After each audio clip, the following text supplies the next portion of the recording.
Ito, please tell us something about this Tunog Kalye participation mo.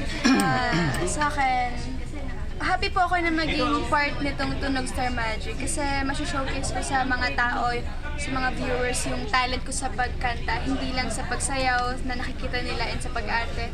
And happy rin ako kasi marami akong makakasama po na magagaling na singer. And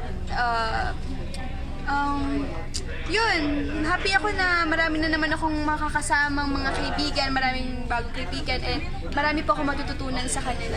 Kumbaga lahat na ng talent pinasok mo. Dancing, ito, singing, tapos acting ngayon. Pero ano mas gusto mo? Nangingibabaw, oo.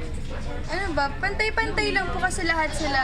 Love ko talaga sila. Pero nauna po akong mag-start sa pag-singing kasi kami ng papa ko, may kami kumanta talaga mag-video, kay ganon. Yun po.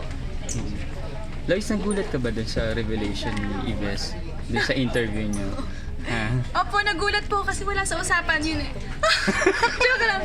Nagulat talaga ako kasi hindi ko po ini-expect na may ganun. And nabigla rin po ako na nagtanong si Tito Boy ng ganun. Hindi ko po talaga sobrang wala sa isipan ko po na may ganung tanong. Kasi ang alam ko lang about po sa show na Be My Lady yung mga questions.